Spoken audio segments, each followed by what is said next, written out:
What's up, Living Proof Podcast? We are so excited to be here with you today.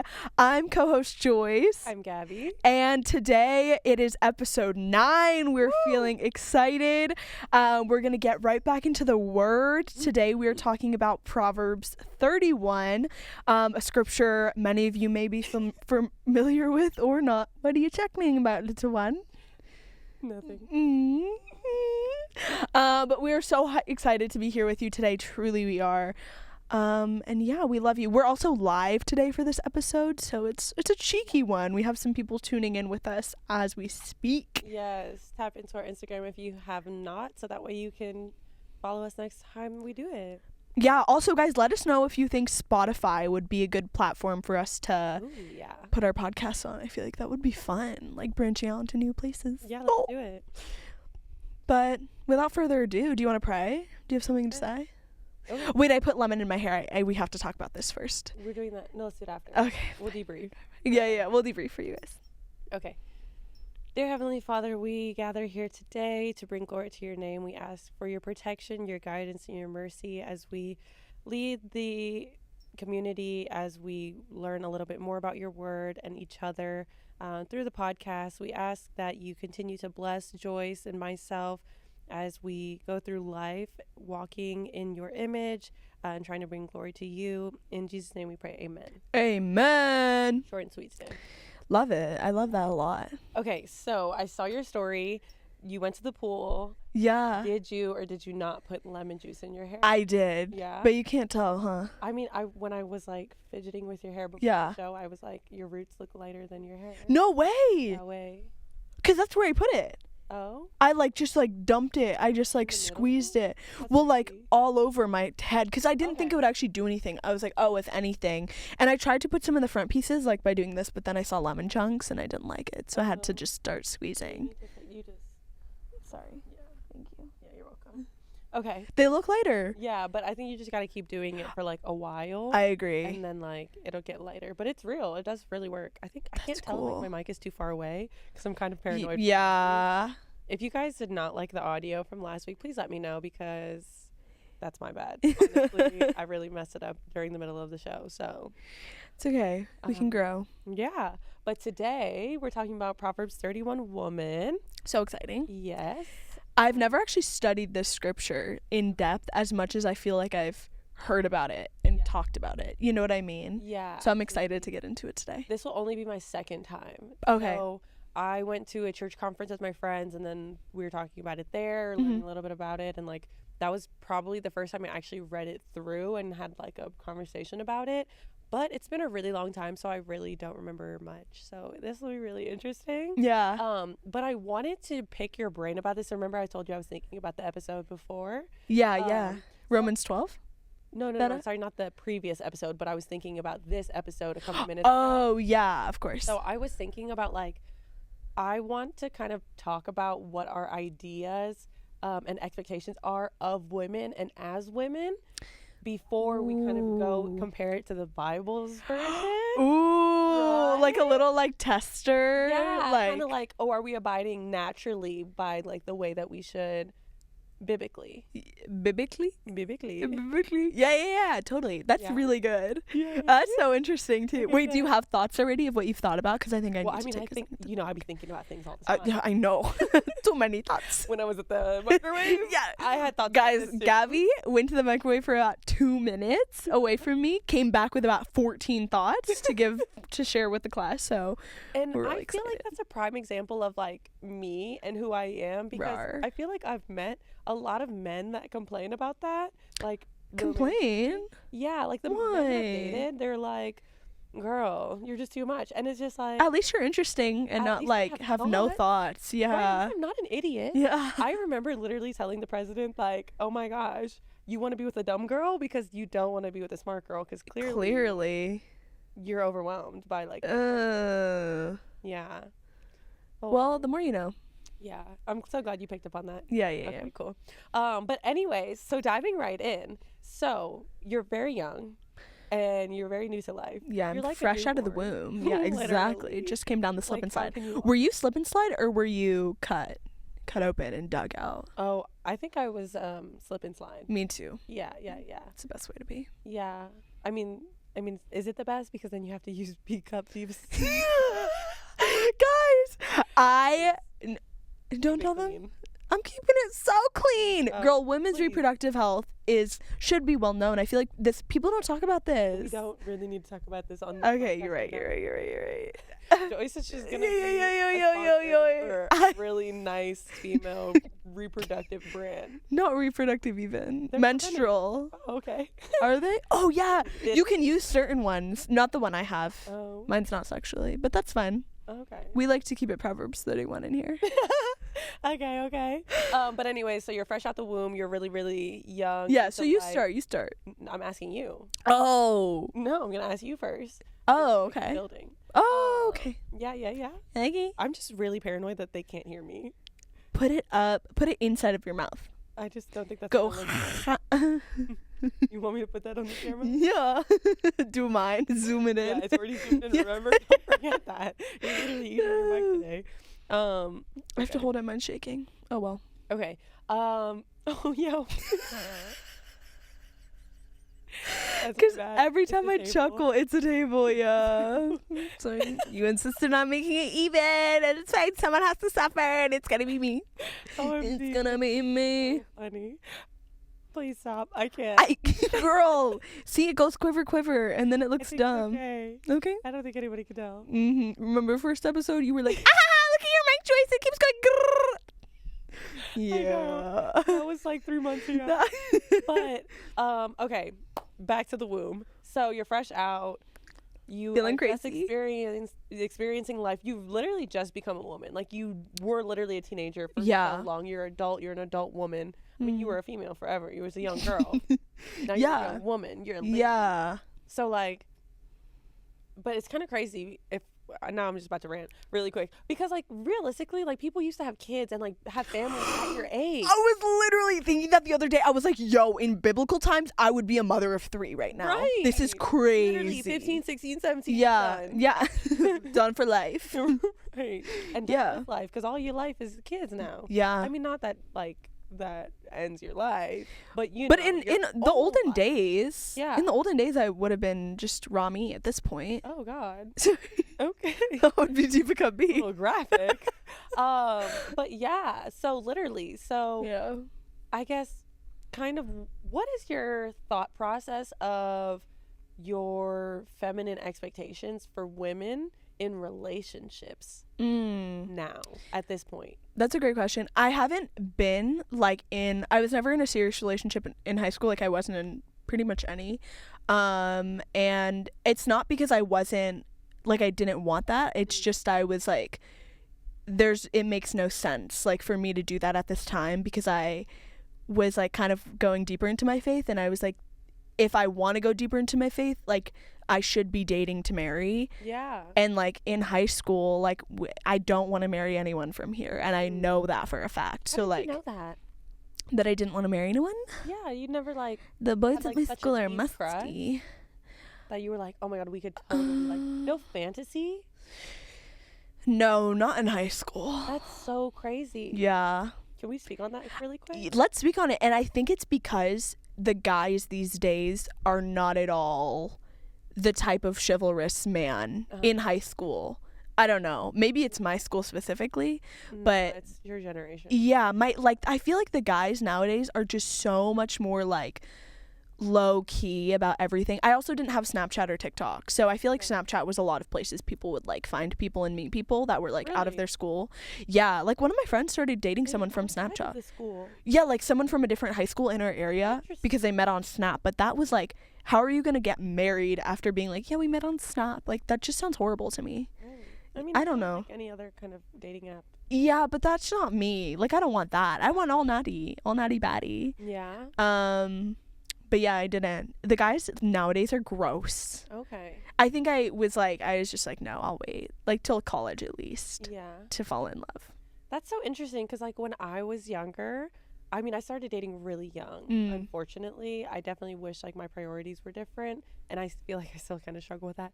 But I feel like I'm like a hopeless romantic, and I literally remember my high school boyfriend, like when I was legitimately your age, he was like, she lives in a fantasy world, and I wish I could live there sometimes too. But like I feel like I've always had this like foreign concept of reality. Yeah. And it's interfered, here and there. But like specifically when I was in high school, I just like really thought I could get married to somebody like that I was dating, and like in high school. Wow. Like my school sweethearts, like the world was like literally like a fantasy world. Like I could just create this like realm of illusions, and they would turn into reality. Yeah. And I think it's kind of playing to like my hopes and faith in real life. Yeah. My ability to create such grand concepts and also transpire them.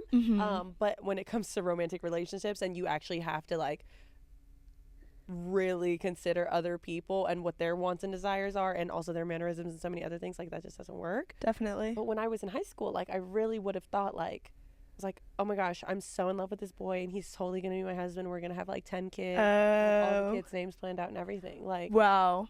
Yeah. I get like that if I really like someone. It just happened to be that I didn't like anyone. And how? Throughout. It was only towards the end. I feel like I just like anyone that just for fun, just to not be bored. I'm so glad your priorities are straight. I don't know, like there's also no time. Like I was really, really busy up until like the very end of my senior year with school. Like I just like took way too many classes, and I did like all of these extracurriculars. I would do literally anything to be busy from like 5 a.m. to like whenever in the night. Which is so crazy. Yeah. Because like, what are you doing? I don't know. It's just what I love. I love being busy. Like I truly love like seeing my calendar and not seeing a free moment, because I feel like I'm using my day productively the way I need to be using. Don't want to be busy hanging out with your friends. You want it to be busy doing what? I don't know, I did a lot of research. Yeah. I did a lot of like research with the hospital in Ghana, so that took up a ton of time. Okay, this is, I think we're like, sorry to interrupt. Yeah. Not do that. But like, I think this is literally, we just needed step one, because Joyce is a brilliant brain surgeon. That was never my MO. Like, I was gonna be a detective. Like, but you were? I was gonna be a judge. Like, oh yeah, I knew you were gonna be a judge. Yeah. Bro, a detective, like that's so different. But, that's like, so cool. But it's fine. It's just what everyone prefers. This is what I prefer. I prefer the busy and the like. I want to be a go-getter. I want to do everything I can ever do. You know, I think it's that like oldest sister mentality. I feel like a lot of people get that. No, people be saying that about me now, but I've always been the same. Yeah. I've literally been the exact same. Yeah. But I never was like, oh, I crave busy. I want to fill all my time. But like, I naturally do that. But like when I was in high school, all my time was like, let me hang out with my friends. But that's still doing something. I love hanging out with people too. It's just like doing anything. Oh, and it just happened to be. That's why I was asking about the specs. Okay. Yeah. What's it? Like specifics. Oh, okay. Sorry. I'm thinking specs like your eyeglasses. These are goggles. Yeah, I played sports. I played volleyball, and then I played tennis. You played 2 sports. Yeah, and then I swam and dove for like 2 seasons randomly because my friends were doing it, so I was like, sure. So it was like year round. I love the gym. Like I was never like, oh, let me go home and sit and take a nap. Oh, never me. Okay. I was friends with people that napped. See, but I think it's also, I don't think it's like you inherently, like you're surely like still a go-getter, like you still do stuff all the time and you have all these friends and stuff, but it's also like as culture has shifted, especially in the like Northern Virginia area, people are so anal about like doing everything in their entire life in high school. Really? Like, bro, if you went to my school, you would like, it's like a crazy culture because everyone is so competitive, so like, let me get to the top. Like that is the energy that it gives. So I'm not shocked by my own want. Like top schools, it's like all to do with like prestige in like any realm of life, you know, like all aspects. But it just so happened that I didn't care about the relationship aspect. Like I focused more on like whatever academic extracurricular. But like there's definitely people who date, but it's not as common as, like, I know one couple in our grade. One? Yeah. Wow. Like everyone is very focused, and it's like a very like me culture, which That's is kind of nice. sad. Oh. But it's There's a nice. nice balance. Right, there's a balance, but Yeah. I think here it's Yeah. gone very far to the like extreme, which I don't know if I love all the time, but I mean, I've definitely leaned into it, so. You know what's interesting, because now I'm kind of reflecting back on like my high school experience. Yeah. Because all of my friends, like my close circle that I'm still friends with, Totally. were and are in relationships. Yeah. But the people that I knew also in high school, because we had a very similar expectation in my school. Yeah. Like I was at one of the highest yeah, and you were like wealthy. kind of like in this area. Yeah. Like one of the wealthiest schools in the district, and one of like the best like education programs. Yeah. So like, yeah, they were definitely there to get somewhere, right? Like I think about like the athletes that were like triathletes. Yeah. And they were like actually doing like study hall and whatever. So they were definitely caring about like where they went to college and all of these things because their parents cared. Yeah. Oh, okay. That's another thing. But they I were feel all like in relationships too. Oh, that's I think like the art of relationships is dying out a little. This is at true. least in my generation. I've seen seen it is a timely thing because 100%. it's so hard to get in a relationship right now. Period. For Yeah. us, me too. Yeah. Do you know how many friends I've made at church that will be like in their 20s, maybe in their early 30s? Normally, I only like know a lot of 20-year-olds, but they're like, the dating scene's horrible. Everything dating is horrible, which like is so sad. Like that's so sad because it's just not a difficult thing to begin a relationship. Like you literally just have to be. It's hard to sustain one, but like. They're like, oh, just like meeting people, you're just like, oh, these people suck. Like just off the bat, which is everything off, which is so crazy. But they call it boundaries now, but it's really stupid because like, you're never gonna have intimate relationships if you can't tolerate anything. Yeah. And that's how I feel about who, because like they were so quick to write me off over the smallest things that were like, you're never gonna find somebody without that. Yeah. Like, that's normal. Or someone who's yeah. Definitely. Like what? But going back to Proverbs 31, what I think a feminine in relationship would be, I think recently I'm kind of starting to figure this out, like slowly but surely, and I've definitely noticed it so much since graduating high school. I feel like my doors are opening, like my womenly doors, like being like in relationships and stuff. And I feel like now people, like guys specifically, aren't afraid to like approach me anymore because I'm not in high school anymore. You know what I mean? True. Like it was definitely a barrier. Now I'm like, exactly, like I'm 18, like I'm out of the gate. And I've realized, I think it's really, a women's place is really like probably different than how I act a lot. Like normally I'm like really like outgoing and extroverted a lot, but I think it's not that I need to like tone down my confidence or my like extrovertedness. It's that I don't know how to describe it, but like it's like a gentleness that I feel for women, like I feel like women should be like really like kind and considerate, and not that men shouldn't, but like just specifically in terms of women, because that's what Proverbs 31 is about. Like really gentle, I think, is what I've been focusing on recently, because I think that's just such a nice trait, like being like soft and like it's demure, like a pillow, but yeah, gentleness is something I've thought about. What about you? What has been something that you've like seen grown, or like a trait? What do you, can you yeah what is like I want to know what you think a Proverbs 31 woman should be, but or like looks like, and what it has looked like in real life, because you've like experienced more time as like a 20-year-old and an adult, so like I feel like you've seen more women just naturally going through their early womanhood stages. So like what has it looked like being exemplified in real life situations, if you've seen it, if you think? Okay. Or you could say the opposite, what it doesn't look like. It doesn't look like. We're talking about like a Proverbs 31 woman, or like what I've seen as femininity? Yeah, you can say what you've seen as femininity. That's better. Okay. Well, I guess my perception of women and like what a woman's role is, or how a woman should carry herself, has significantly changed since I was younger. And I do think that the gentleness is like the key factor, the demure aspect. Like, it's not that you're soft, like that you're quiet now, that you're silenced, but it's that you carry yourself with a grace that is gentle and delicate, where you just don't overexert yourself, which is something that we've lost in society. The ability for women to even do that, because we have so many strong and independent women that like kind of overcompensate in that space because of that, because they can't, because our gender roles have changed so much. But let's see, I don't know.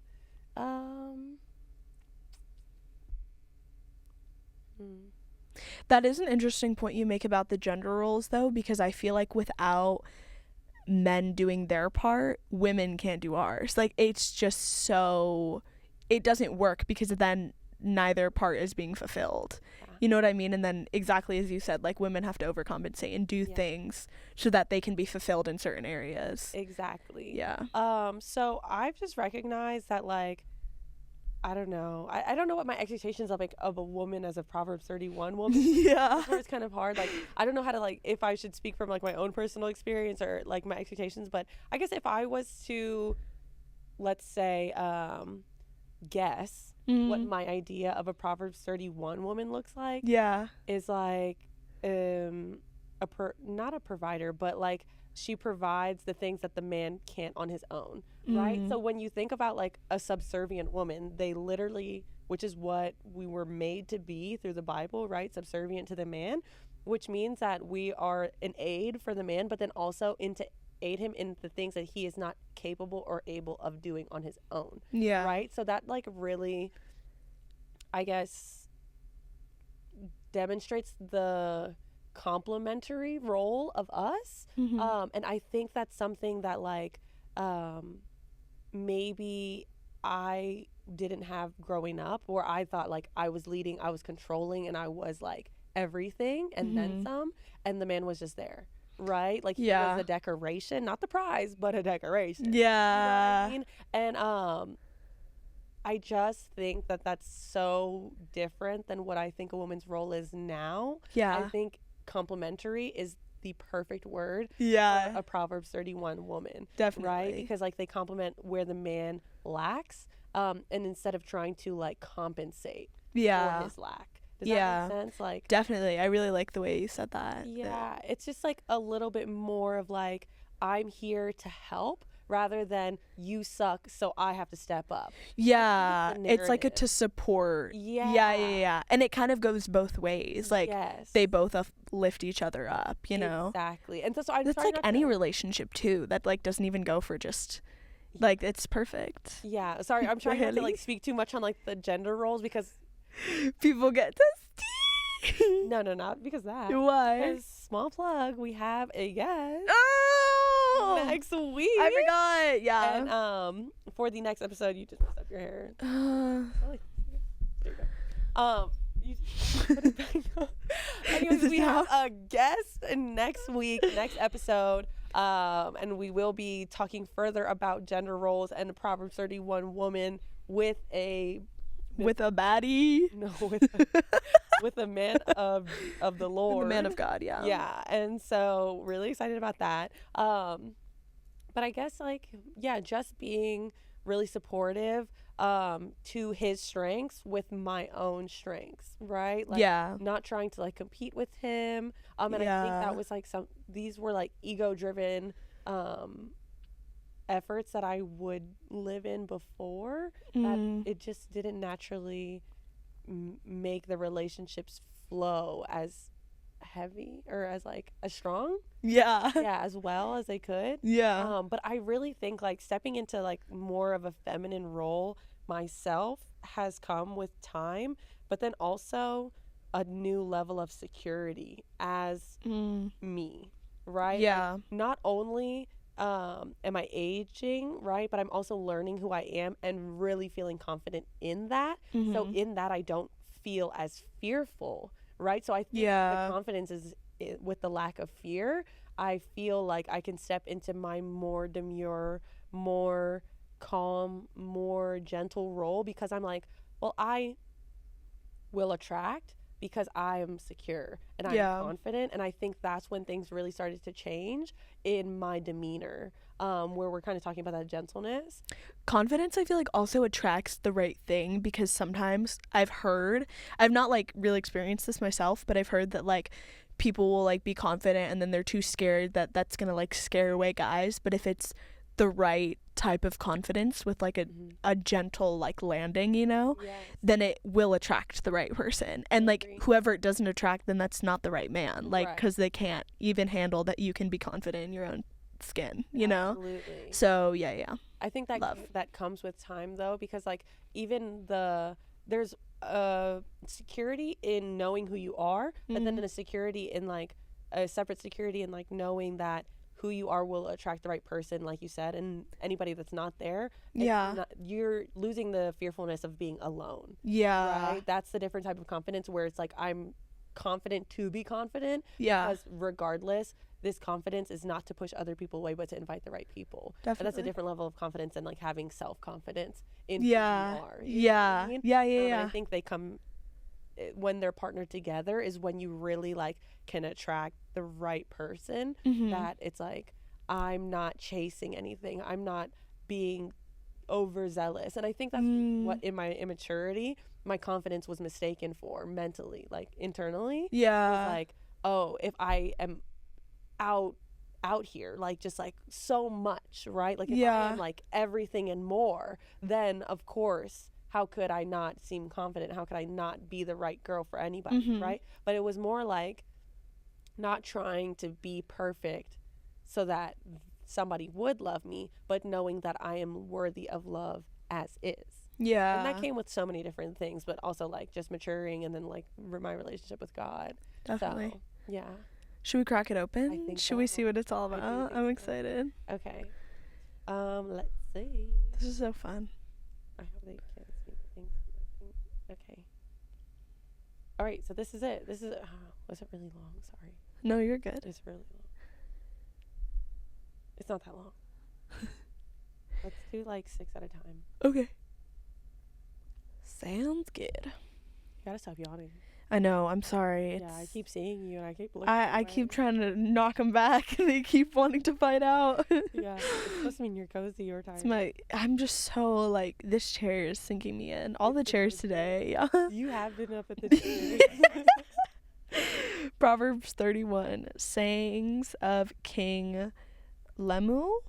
The sayings of King Lemuel, is that how you say it? An inspired utterance his mother taught him. Listen, my son, listen, my son, listen, my womb.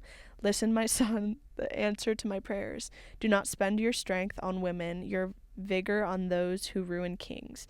It is not for kings, Lemuel, it is not for kings to drink wine, not for rulers to crave beer, lest they drink and forget what has been decreed, and deprive all the oppressed of their rights. Let beer be for those who are perishing, wine for those who are in anguish.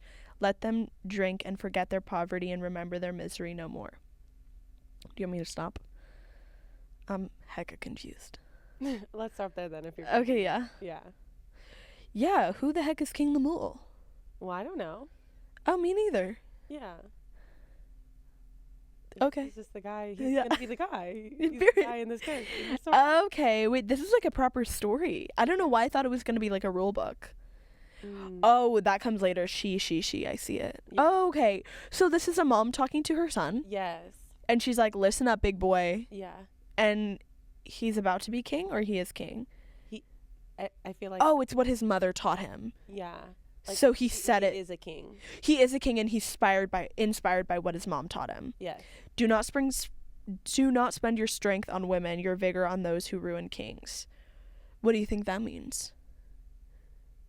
Do not spend your strength on women. Not worthless women, but women with no ambition, no leadership, no anything, no tangible qualities and traits. Yeah.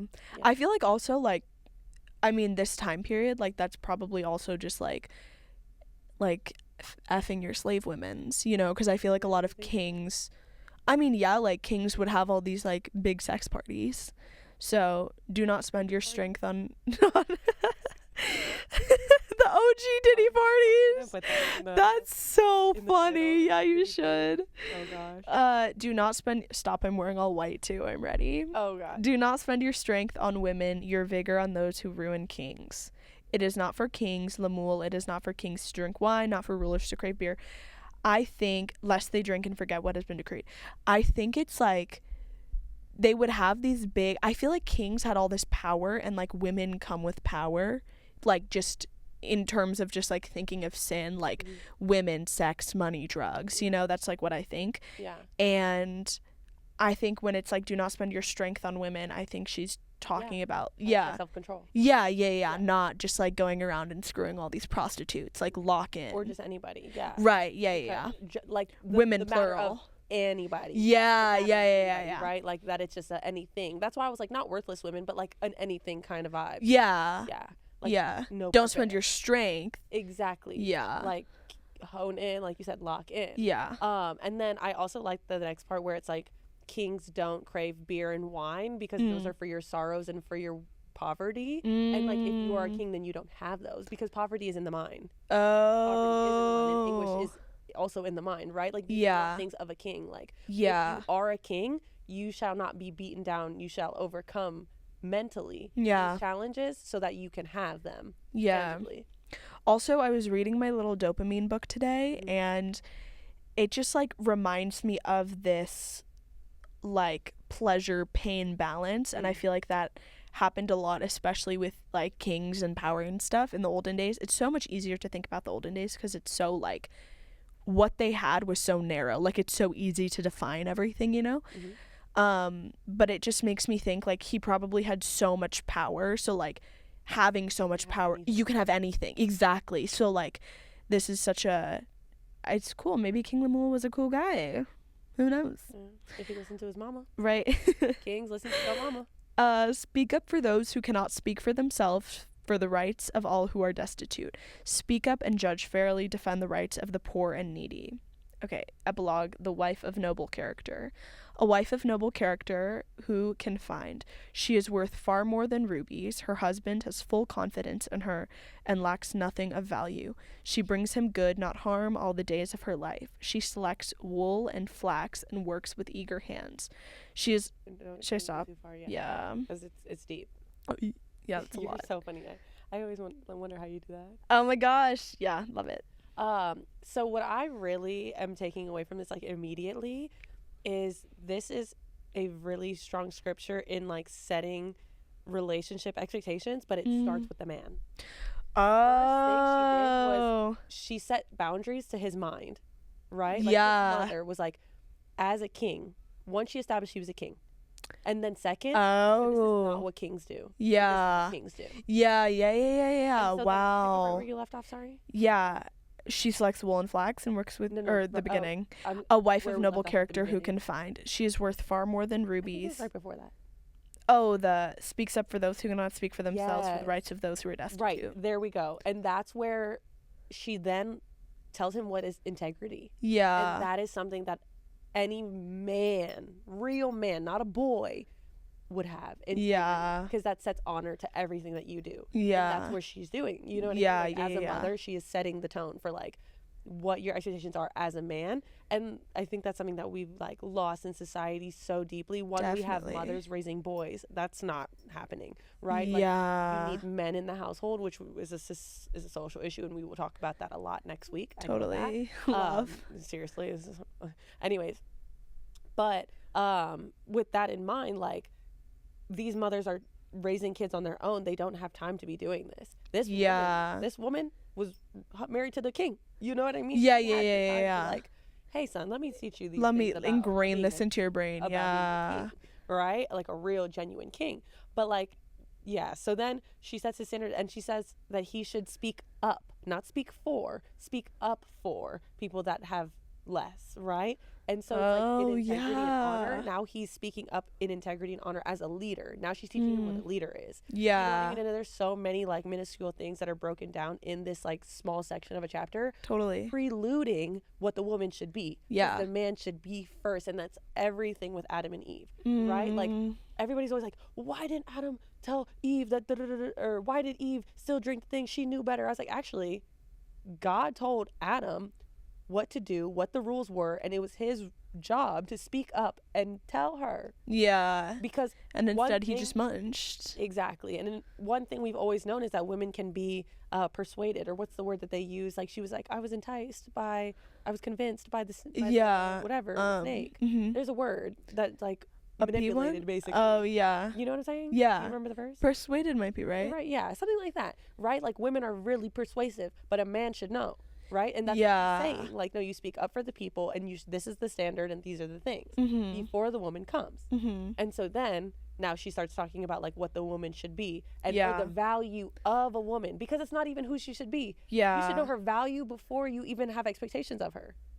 Yeah, I like that it starts with a wife of noble character who can find, and that's like a question.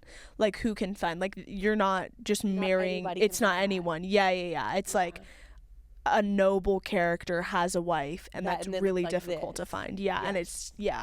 yeah. And like, why It's not do like the people first not- girl you'll see. Exactly. And like, why do men not have like the integrity to be like, oh, I am a noble man, so I deserve this kind of person, and then have a high expectation of person? You know what I mean? Yeah. People think high expectations are so bad. High expectations are the reason why we have motion in the world. Why Yeah. we have standards. Why we don't seclude to scum. You know what I mean? Like, or Yeah. succumb to crumbs. There we go. I said seclude to scrums. But you know what I mean? Yeah. Literally. Yeah, definitely. And so like the first sentence of like saying the first thing she does is compare her to rubies. This is a mystic, like a, what is the word? Like a fantasy of a woman, right?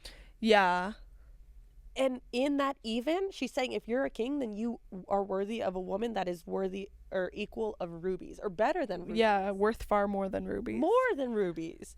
And at that time, rubies were like gold now. You know what I mean? So it's like, okay, I'm going to establish that you're a king. And also I'm going to tell you that you're worthy of the woman, not a woman, the woman Yeah. that is like this. Yeah.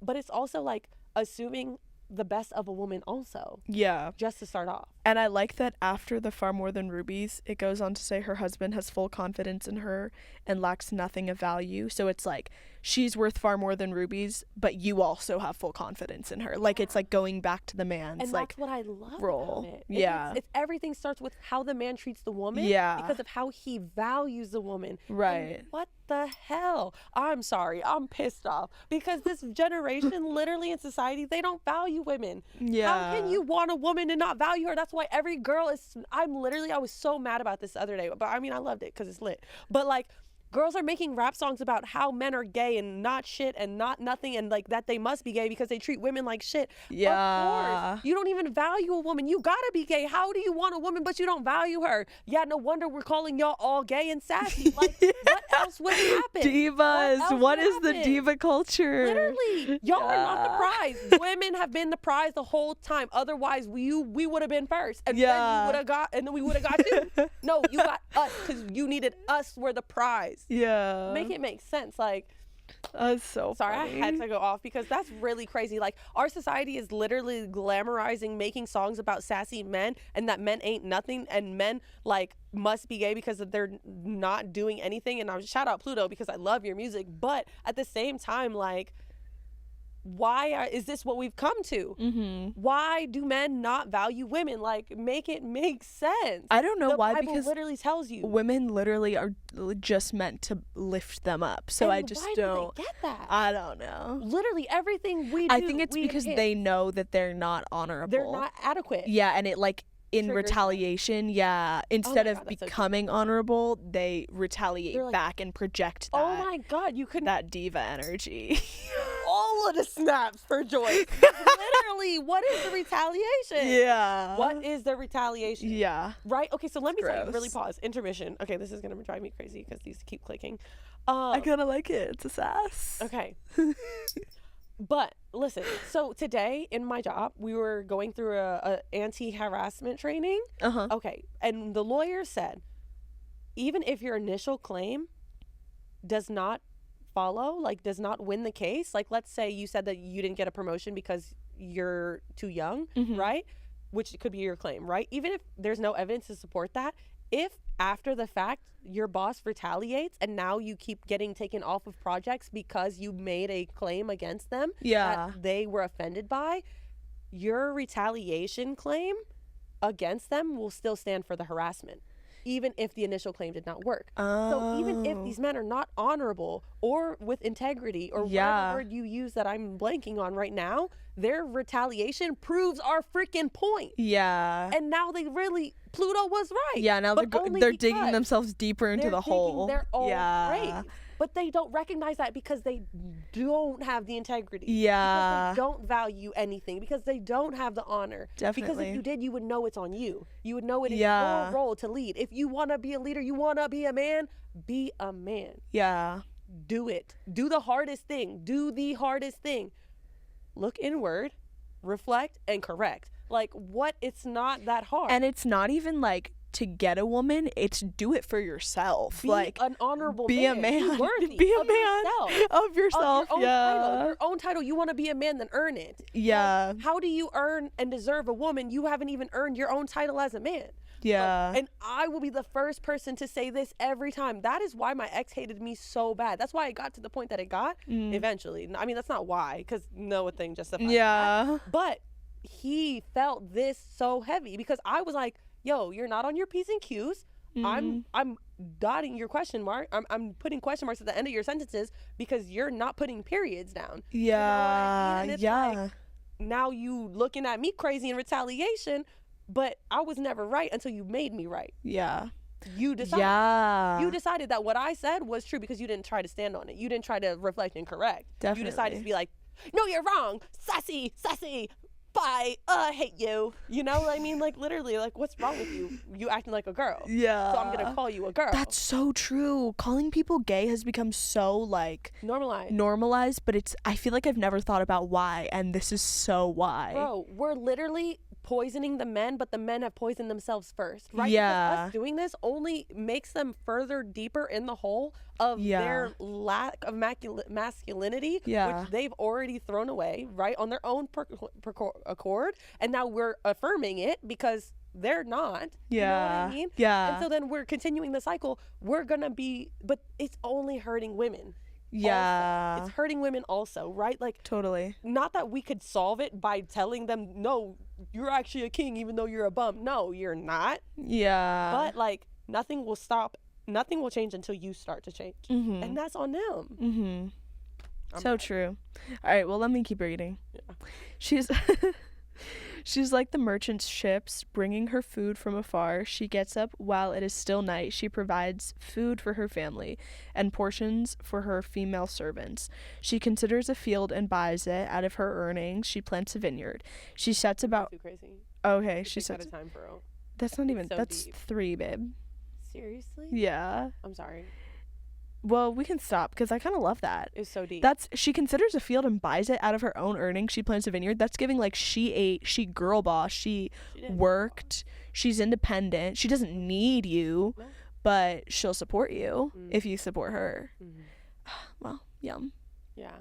So this is what I like about this section is because it's like, I feel like a lot of times when it comes to talking about like women and like being a Christian, they're like, okay, well, she just like, are you saying she just has to stay at home and like be a housemaker and a housewife? And like, if she wants that, sure, but that's not at all what this is saying. This is saying you can be your own baddie and do your own thing, but like, you should. Yeah, you even should do that. So true. But yeah, I like that. Can I see? Yeah. You may view. Thank you. No pinched nerve. Did I go further? I think so. Yeah, so it says like she works with eager hands. She's like the merchant ships. She bringing her food from afar. That's like she's bringing those good goods. She's not getting you that. She cares about what you're ingesting. Yeah. She's getting the valuable goods. Yeah. The vitamins. She's going to Whole Foods, not just Harris Teeter. I don't like Whole Foods, but they profit off. She's going to Erewhon. Erewhon? There's a place in California. Oh, It's that really bougie really? grocery Let's say store. Sprouts for Erewhon. Sprouts is a place? local. Oh, okay. She's going to Sprouts Yeah. when she Okay. could be going to Giant. But she's going to Sprouts because she knows you need that good. Good. Yes. And that doesn't just apply for food. I feel like that's so many things. But what I wanted to bring up here was that she provides for her female servants, which means she's generous, right? And then she considers a field and she buys it, which means she carefully thinks through her plans. Yeah. And so this is what I remember of Ooh. the conversation from with my friends previously. Yeah. Where it's like a lot of women, and this is where we as women can improve, is that we think through our decisions before we make them. We don't act on emotion. We don't make judgments or make decisions based off of our feelings. Yeah. We genuinely consider. We think about them. We take time to really see pros and cons before we act. And I think that's something where we've given too much grace to like women in immaturity, and it has also lessened male respect for women because we're so impulsive. And that's now it's like a socially acceptable thing of women to just be impulsive and radical, right? Yeah. But that diminishes our respect, right? Because what do we love of a man is that he's decisive. Not he's decisive in recklessness, he's decisive in thoroughness, right? Yeah. And a woman the same. Not because it's gendered, but because it's elite. You know what I Yeah. mean? It's noble character. Yeah. And so it's like she's generous to the people around her and she provides for those who she can that help her. But then she also makes decisions like she thinks thoroughly of her earnings and she makes like really businesswoman moves. You know what I mean? She doesn't just buy a vineyard because she wants to. She considers the field, so she's making a plan. Yeah. Right? She thinks it through. She secures the bag and then she plants a vineyard. She's adding abundance to what is already existing because she didn't have to plant a vineyard. She could just have the land. Yeah. Right? But she's bringing in abundance. She is also reaping and sowing. Yeah. You feel me? Totally. So I think that's where we like just don't even think about these things, and like these are such lost valuable goods that we don't have in society. That we don't teach in school, that we don't tell the kids. We don't tell the youth. We tell them, I didn't want to curse. Follow your heart. No, we just like do whatever feels good. Your feelings are not facts. Yeah. Like, we touched on this so heavy last week. Like your feelings are not the truth, right? And that's coming with maturing, but we should set that as an expectation so people will know that is not how you move. You need to stop, slow down, observe your feelings, think them through, validate them yourselves, and then make a pros and cons list and then make a decision. Yeah. Like, why are there not steps? Why are we not teaching? Yeah. What have we replaced teaching with? Profit, Yeah. wealth, monetary things, tangible goods that are temporary. Knowledge is power, right? We don't even value important things. I am spitting today because I'm so pissed. I'm pissed for society. Yeah. For us all. Thank you. You backed up on the mic. They can't hear you. For us all. Thank you. No, because last week I did the same. Okay. Yeah. But I wanted to say, I feel like that impulsivity and recklessness in decision making that has become like a trend almost. Yes. Comes. Like it's funny. Yeah, it is. People are like, oh my god, I just like did this, lol. Yeah. Like I just no one cares. I just slashed his tires. Oh my god, I'm such a girl. Yeah. You're such a dummy. Yeah, really dumb. literally. But I think it comes from this like need to want to do things faster than others, which is like not at all like the gentle way of a Proverbs 31 woman. Value speed. Yes, and I think it's that value of just like getting it done immediately, because I definitely feel like I felt that in the past, like making a decision but feeling pressured to like need to make it immediately. Yeah. So I think that pressure gets to people, and when they don't have that solid foundation in faith, it's hard. They become a pressure cooker and they bust. Are and they're vomiting because like, we are spitting. It's disgusting. It's gross. Oh my gosh. You're so right. Yeah. I mean, it's the microwave generation. I always talk about it. Like there is just too much time pressure. Like, and you know what's so crazy to me is that like I really have been listening to God, because I feel pressure, right? And I notice like when my content, even if we're just talking about something as simple as content, right? Like Yeah. when I feel like, oh, I haven't posted in a while, I need to post something. Yeah. Like it's anything content. Like, no, quality will always be the most valuable thing rather than quantity. Definitely. Right? But we've misaligned all of our fundamental values as a society, as a world. Yeah. And it's ruining us. It is literally ruining us. Yeah. Think, if you guys don't understand this concept of how time is corrupting us, just think about your food. Okay. Food is supposed to take seasons, with a plural, with an Yeah. S, to grow. But because we've wanted it so fast, we put chemicals, GMO. we inject our animals with hormones so they age faster.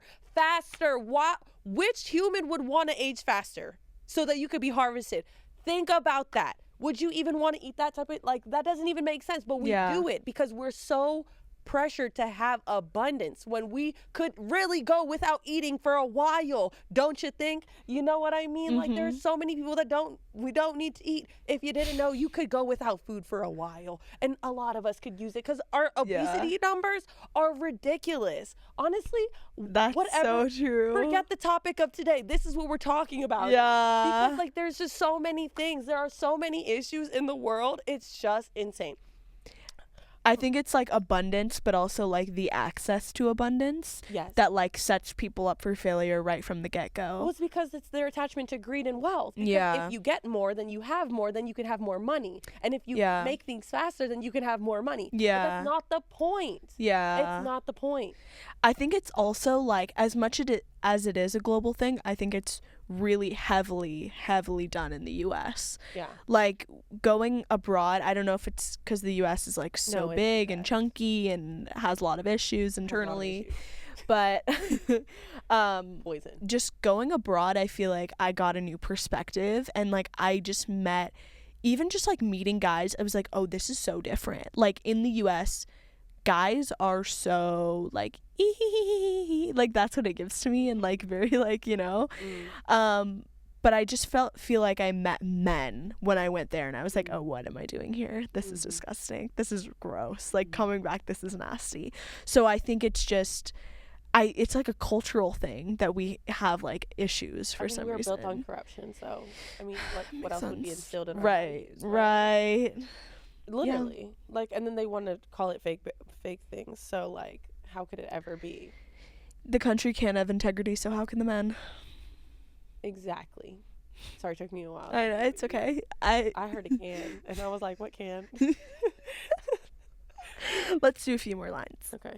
She sets about her work vigorously. Her arms are strong for her task. Show me those biceps. Oh, okay. Or not. Oh, I saw that little pump. Oh, really? Yeah. Oh my gosh. She sees that her trading is profitable. Stocks and her lamp does not go out at night. In her hand, she holds the distaff. What's that? And grasps the spindle with her fingers. Oh, that's like weaving. She opens her arms to the poor and needy and extends her hands to the needy. When it snows, she has no fear for her household, for all of them are clothed in scarlet. She makes coverings for her bed. She is clothed in fine linen and purple. Her husband is respected at the city gate, where he takes his seat among the elders of the land. Do you want me to keep going? Stop there, yeah. Yeah, we can stop there. I mean, it's all the things we talked about before. I kind of want to know, in her hand she holds the distaff and grasps the needle with her fingers. Do you want to Google it? Yeah. Go ahead. Do you want to know what it means? Sure. I mean, do you know what it means? No. Okay, I'll look it up. I think of like that one Disney movie where she touches the spindle and dies. Oh, Aurora Lella? Wait. Yeah, that girl. Cinderella? Aurora, I think. Oh, yeah. I think I mixed them. The distaff is a stick or a spindle onto which the wool or flax is wound for spinning. And I think it's like, so it looks like that. Show your camera. Oh. Oops. Okay, I'm trying to get it together. It's only going to be... You okay? Yeah. Oh, are you crying? No, I think I just had something in my eye and then I made it worse. Are you sure? It's Yeah. okay to cry. I'm But she holds the distaff and grabs the spindle with her fingers. I feel like means, I don't know if finger covers were a thing back then, but maybe it's like she raw dogs it. Like she raw dogs that life, you know? Because it's like with her fingers. Like she's not using, don't people use little finger cups to like not poke themselves? Maybe it's like she's really delicate and gentle with it. Like she doesn't mess up on it because she's doing it correctly the first time, because she's taking her time and doing it the way it needs to be done. I love that interpretation. Thank I have you. no idea if that's accurate at all, but Me too. I'll like take that. it. I'll take it. Yeah. She makes garments and linens and sells them and supplies the merchants with sashes. She is clothed with strength and dignity. She can laugh at the days to come. She speaks with wisdom, and faithful instruction is on her tongue. She watches over the affairs of her household and does not eat the bread of idleness. Her children arise and call her blessed. Her husband also, and he praises her. Many women do noble things. Oh, that's great. She does not eat the bread of idleness. Yeah. Idle hands and idle minds are the playground of the devil. Yeah. Because I think that's another reason I don't like to be in doing nothing. Yeah. Is because I know if I'm busy, at least it's harder for me to mess up. Yeah. To do something I don't want to do, to get into a place or a situation I don't want to be in. Yeah. Not that I had an idea of like, oh, I'm avoiding this specifically, but like, I think not like intentionally having time to myself, which I've learned now to have some time to myself so that I can have time with God by myself. Right. There's a difference. Right. Yeah. But definitely for a while I would avoid all time by myself. I think it's the lack of intention. So I feel like idle means like you have too much time doing nothing and there's nothing that you are working towards. Yeah. Because I feel like there's because I don't want people to get confused with rest. Right. Because rest is healthy. Yeah. Time with God is healthy. Yeah. But where you should be working and you choose to not. That's where I feel like there's like the devil's playground, you know? Yeah. Like even when I was just sitting there when I should have been helping you and I was like, the devil came. He came to me. Remember, I was like, I'm really sad right now. He watched over you. Yeah, that was so sad. Like, you were like, I gotta turn this music off, and I was like, don't you dare. Yeah, because I was like, yeah. My spirit was like open to anything, right? And like that's where the gateway of like the thoughts can just come, and just when a glance. You're vulnerable, yes. And I think that's where it's like, it's really important to stay busy because you should be building at all times, right? Like. Yeah. Even go ahead. You want to know one thing about rest that I heard yesterday? I went to this like Bible study, and it was about like the framework of the Bible, like Genesis to Revelations, but the whole framework, and really big overviews. But in the beginning, when God created the earth, like obviously it was created. I know where you're going because I was just gonna say the same. Oh no way! Go ahead. Well, when God rested, like it was out of like a satisfactory rest. Yes. Like he had built, and it wasn't like a whew, I'm gonna rest. I am exhausted. I just made humanity, and I am tired. Like it was like, I made them and I am happy with what I have made, so I can rest because I'm satisfied. So I think that's such a like being satisfied with what you've done. And listen to this. I'm excited. So I was watching this in the same sermon on Sunday. Okay, and he was literally saying like God worked 6 days and created all 6 days and then rested and then repeated. Never did he say, okay, I'm done.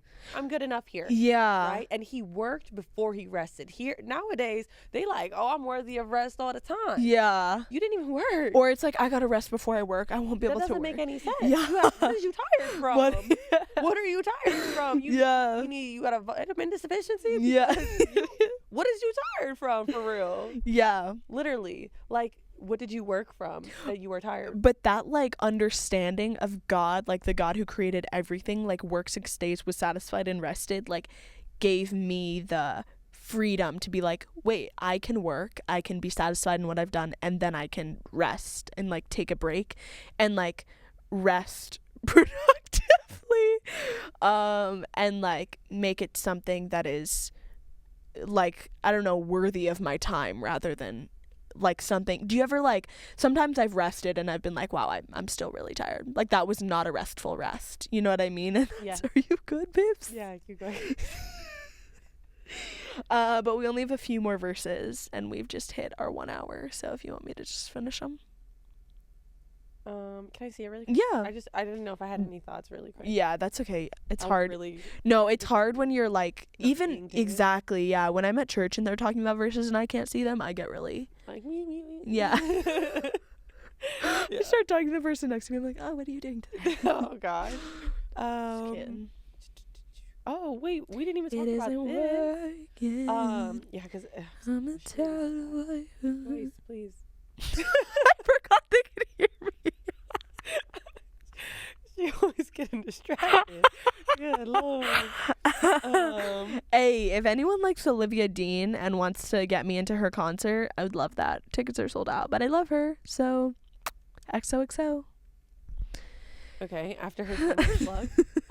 But also just a couple of like different things in the Really sentences that we quick, talked about. speaking about shame, hold your thought because I don't want you to forget.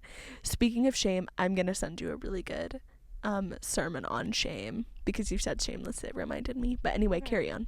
Should I remind you later? Yeah. Okay.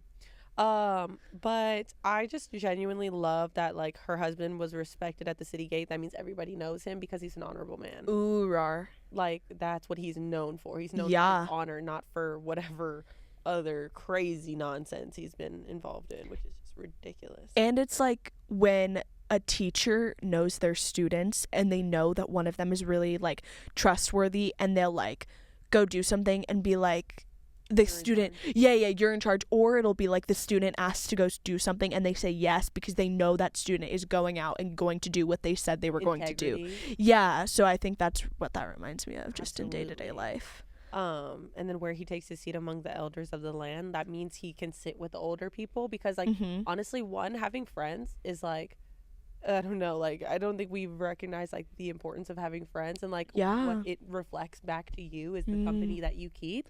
And like if you're sitting with the elders of the land, that means you have wisdom and honor and righteousness to some capacity and Yeah. respect.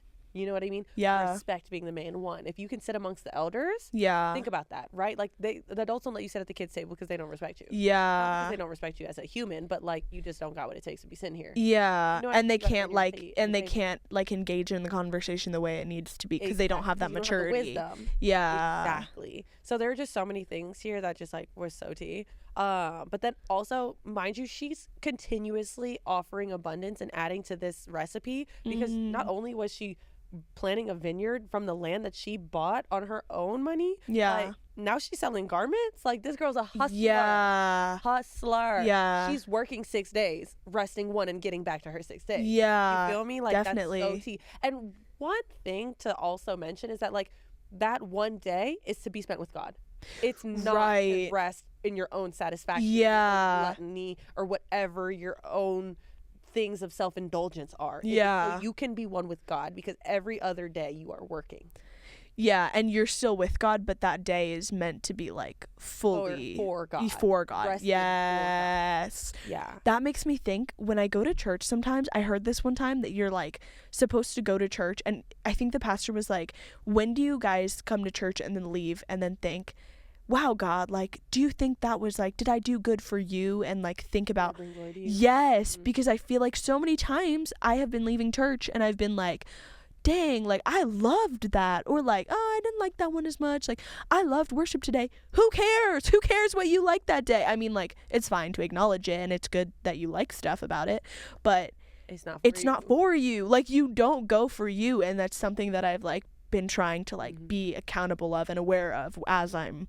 like being present with God. Yeah, I love that. I mean, I think I haven't really thought about that too much, but like, when Yeah. you think about like your purpose in the world, and you have to like kind of anchor your mind in that. Because Yes. we're one in such a self-indulgent society that it's like everything should be satisfactory to me. And I have this like framework in my room that was like self-control seems controlling if self-indulgence is your main purpose. But if your main purpose is to execute the ruling and the word of God and the purpose of God, then self-control is only a recipe to make this full or an ingredient to make this full recipe. Yeah. You feel me? Yeah. So yeah, honestly, just thinking about that in like full context, but it's something that you genuinely I have to like anchor. keep repeating. Because you're living in the devil's playground. Yeah. But you're supposed to be of God, right? So it makes sense to like have to re-ground yourself every single time in that, because it doesn't happen naturally. And then let's see. She speaks with wisdom, which I think is amazing, and she can laugh at the days to come. That means she has peace. She is light. She is light. She is gentle, and she can laugh at the days to come because she is hopeful and she is not weary. Yeah. And that's how she brings peace to her man every day and not burden or hatred, whatever it said earlier. And she's like expectant that Yes. there's goodness to come. Exactly. Because she knows she's in goodness right now. So like, honestly, let me say this, because you know what? Reading this Proverbs 31 woman just really makes me reflect in the most humble way that like I am this. My fruits are fruiting this year, and I am so grateful to God for that, because I have never been the woman that I am today. Yeah. I am a catch now, right? Yeah. I am so anchored in like God that my fruits are abundant, and that this reminds me of me. That's instead good. of, you know what I mean? Or being like, oh man, I hope to be her. No, I am her. I am her. You know what I mean? That's definitely like, I feel like also like, even if someone wasn't, the way they would start is by thinking they were. Yes. Like you have to like start thinking like you are this person to become that person. Yes.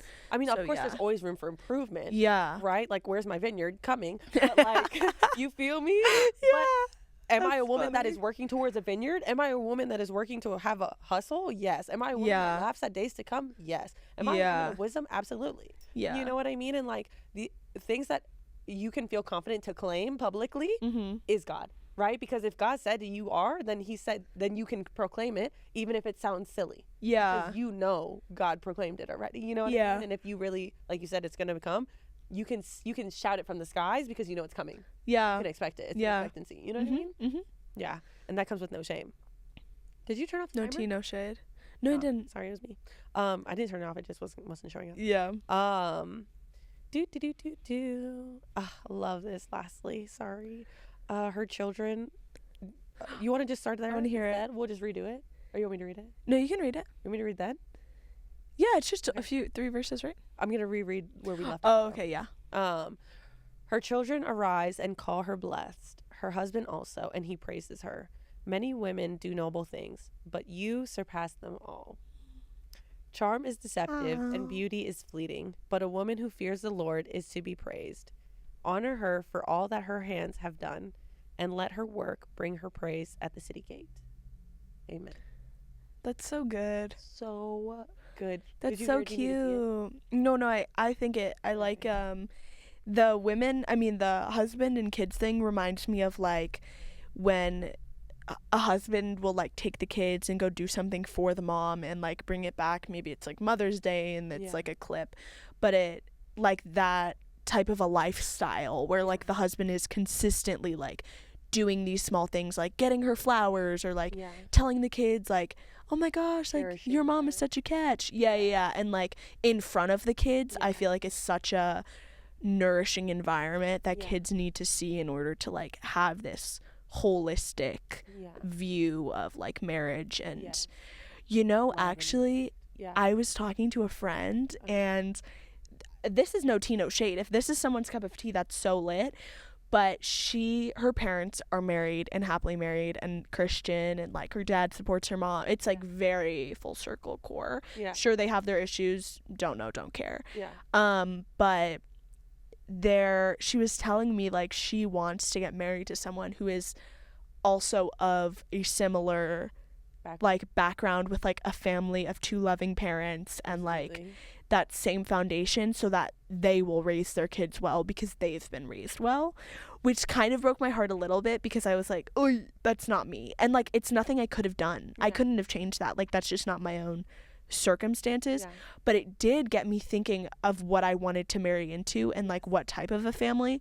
So yeah, definitely really interesting. I would have never thought of that until she had told me about it. But what do you think about like the history of like a parental and like I think it matters so much. it does. But I also think it is so contingent on the person because my ex that I was in the abusive relationship with, his stepfather is a pastor, his mother is a great woman. Wow. Raising other beautiful kids. Yeah. His choices are his. Yeah. At a certain point, it's up to you, right? Right. Because we are responsible for our own upbringing after our parents unnest us, you know what I mean? Yeah.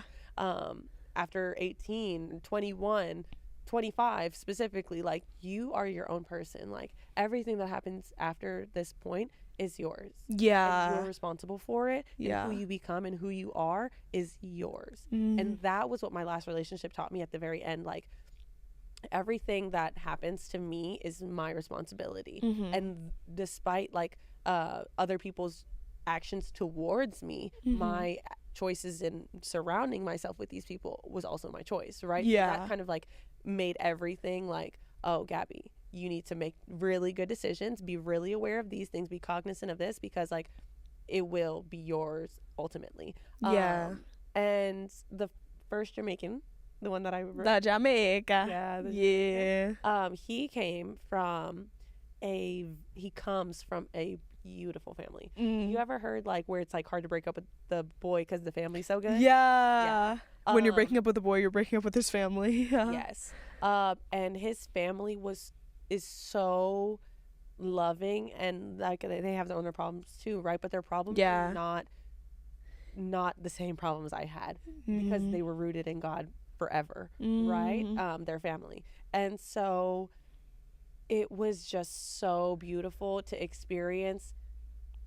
A lot of his love was genuine, and I couldn't recognize it because of my own insecurities. And maybe if I also came from a very similar family to him, I could have received him better. Yeah. And I think that's where that platform for your friend makes a lot of sense, because I think like that is something that you know, would be really beneficial for him. Yeah, right? yeah. I mean, like, if you've seen it, it's so much easier to replicate than if you've never seen it and you're trying to do it for the first time. Exactly. But you don't know what it looks like. But a lot of things also come with, like, who you internally aspire to be, because you could never have it and produce it. Like, I see that in my sister all the time, right? Like, I commend her for raising such a beautiful family and loving her children the right way, even though she didn't have what she wanted. She's an amazing mom, but grew up without our mom. You know what I mean? Yeah. Like, that's something that is in you. It's not on you. It's in you. Yeah. You know what I mean? And so it's like, it's your decisions that birth the life that you want to have. And a lot of people say first step is awareness, because I was talking to my coworker today and I was like, yeah, I'm scared of these things and I don't want to be these things to my child or to my family that I want so bad. And he's like, well, since you are weary of them and aware of them, it's likely that you won't encounter that issue because you will be preventative and making sure that you create a different type. Definitely. And I think that that's true, but I also think that like fear can lead you. It just depends on like how anchored you are in the right things. And that's also your choice, because you have to make choices that surround you and that constantly anchor you, right? Just kind of like how we're talking about like positive thoughts. You have to be very like, you have to be extremely weary of like, oh, a negative thought can make me go like this. And then now I'm off route. You know what I mean? It's so easy to just accidentally misstep and then you're offline. So you have to just always kind of regroup. You have to like make it a normal thing to check in. And I actually I'll post it on my story and stuff later. We might even post it on Living Proof. But I have my board in my room that I wrote like 5 things at the beginning of the year when I was very, very much in my season of solitude, like freshly wounded, so fresh-minded and everything, at the center of my healing, where it was just like, check in with God every day so you don't have to restart every year. And I mean, I think I said it backwards, but like the point is like, I always feel like I have to restart every season because I keep getting off path. But if you check in with God every day, then you can stay focused and realigned every day. But that has to be your lifestyle. You have to be really anchored in order to produce that, because it is so easy to get off path and not even remember that you're off because it feels right. Definitely. I think there's also a space for like people who feel like the discouragement that I feel like comes across people and almost prevents them from leaning in deeper is the feeling of being doomed from the start because you didn't come from this perfect family, or you didn't have this situation growing up, whatever it may be, or you've done these things so you're no longer worthy. And I think that feeling of like shame kind of builds in people, and that shame like only draws you away because like Jesus is running towards you, and that shame doesn't have to be there. Like sure, there's some room for conviction, and that's natural and healthy, and that's good. Like not everything you're gonna do is perfect, that's fine, but building shame around it is like having this barrier. And there's definitely a space for like that conversation to come about as well, but it's definitely, as you said, like more on who you are as an individual as you grow older, because like you're an adult, like, but I think make it's your just, own like, choices. a matter of choices. You know how like when you're young and you're upset and your parents is always like, well, happiness is a choice, and it seems so absurd because it's like, oh, you think I'm choosing to be sad right now? Like, no, of course, like there's hormones and like stuff with emotions, but as you get older and the hormones lessen and you have more stability there, and you can really, your frontal lobe develops, it literally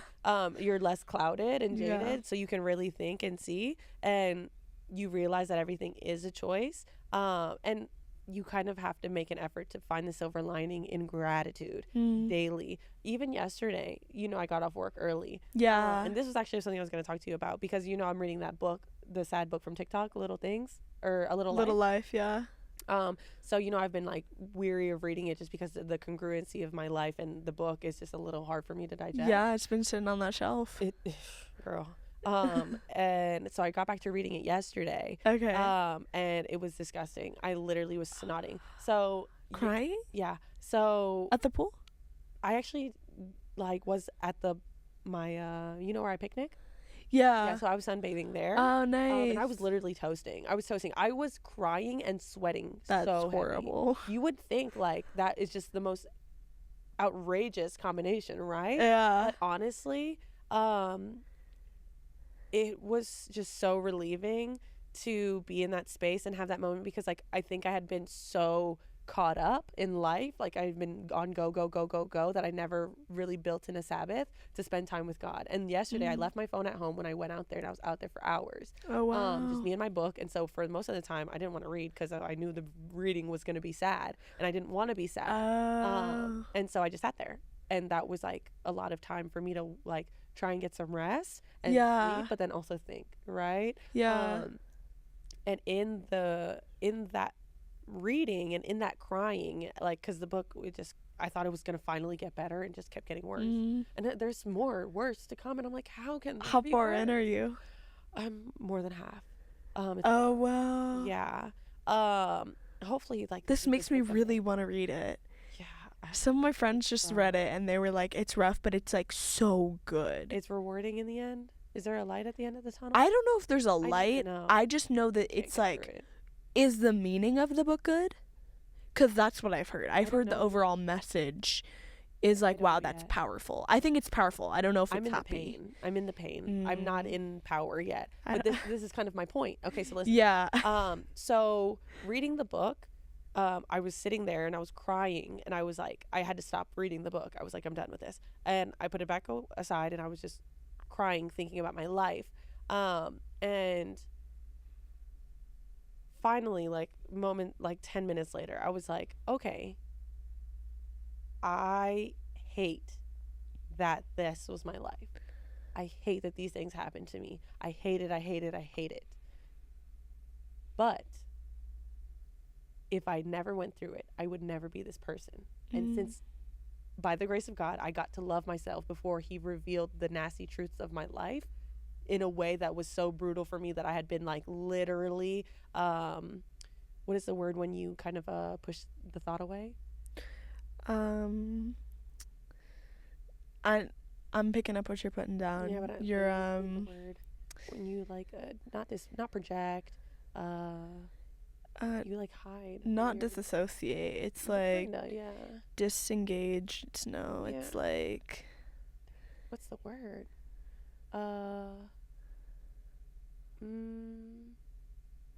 Is it disassociates? Kind of. I think it starts with an R. Repress. Oh, good work. So for a long time of my life, like I had been repressing a lot of memories just to keep in some sort of good spirit, right? Yeah.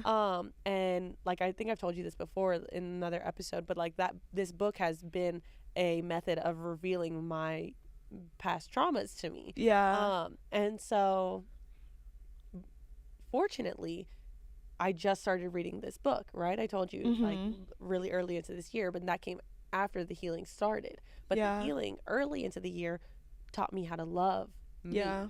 And so by the grace of God, I learned how to love me before I found out I like was really privy to all the things that my mind was holding and repressing. And so now when I am revealed these memories and these terrible tragedies of my life, I'm like, I could never carry this burden previously. Otherwise I probably would have, you know what I mean? Like just had to, because it would have been too much to carry. Yeah. But with this compensation of love, I can find a silver lining in gratitude because I love who I am now. I adore who I am, and I am like so grateful to be me versus anybody else. Right? Despite all of it.